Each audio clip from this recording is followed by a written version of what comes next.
दोस्तों, भीष्म पितामह सदैव कर्ण का अपमान करते रहते थे, लेकिन एक वक्त ऐसा भी आया था जब भीष्म पितामह कर्ण के सामने झुक गए और उन्होंने खुद माना कि महारथी कर्ण एक महान योद्धा है। आइए जानते हैं आखिर क्यों पितामह भीष्म कर्ण के सामने झुक गए। लेकिन उससे पहले यदि आप हमारे चैनल पर नए हैं तो चैनल को सब्सक्राइब अवश्य करें। दोस्तों, युद्ध के एक दिन पहले पितामह भीष्म ने कर्ण को अधिरथी कहा था, जिस पर महारथी कर्ण बहुत क्रोधित हो गए और उन्होंने भीष्म से कहा, जब तक आप युद्ध के मैदान में रहोगे तब तक मैं युद्ध करने नहीं आऊंगा, और यदि आपने सभी पांडवों को मार दिया तो मैं वनवास की तरफ निकल जाऊंगा। यदि पांडवों ने आपको मार दिया तो मैं उन सभी महारथियों को अकेले मार दूंगा। ये कहकर महारथी कर्ण 10 दिनों तक युद्ध के मैदान से दूर रहे। जब महाभारत का युद्ध शुरू हुआ, पितामह भीष्म कौरव सेना के सेनापति थे। उन्होंने युद्ध के दौरान भयंकर संघार मचाकर रख दिया। पितामह भीष्म इतने शक्तिशाली योद्धा थे कि उन्हें मारने के लिए पांडवों को छल करना पड़ा।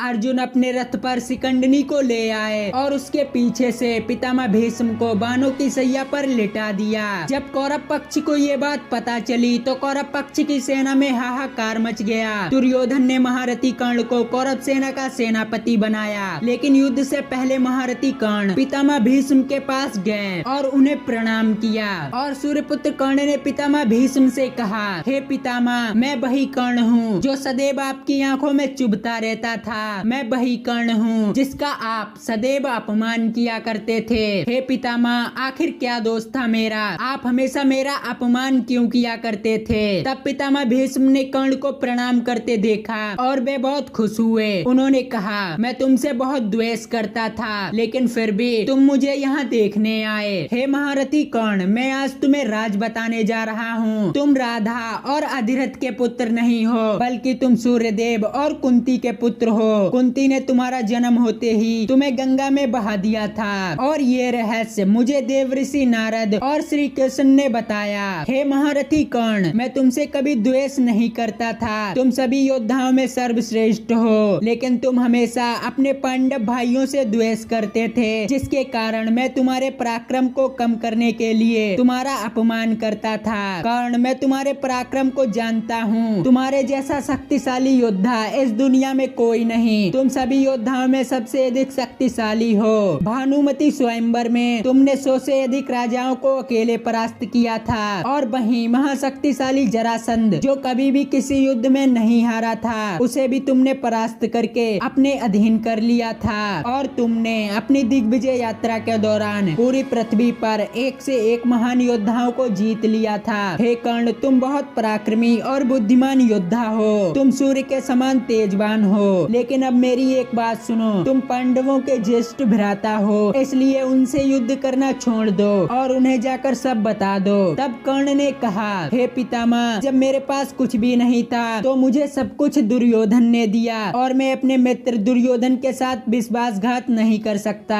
हे पितामह, मैं जानता हूँ मैं युद्ध में भगवान श्री कृष्ण के सामने नहीं टिक सकता। मुझे पता है कि अंत में मेरी हार निश्चित है, लेकिन फिर भी मैं अपने मित्र दुर्योधन के साथ विश्वासघात नहीं करूंगा। इस तरह भीष्म ने कहा, तुम्हारे जैसा निष्ठावान और धैर्यवान योद्धा कोई नहीं। तो दोस्तों, आज की ये खास जानकारी आपको कैसी लगी हमें कमेंट में जरूर बताएं, और वीडियो पसंद आई हो तो चैनल को सब्सक्राइब करके बेल आइकन अवश्य दबाएं।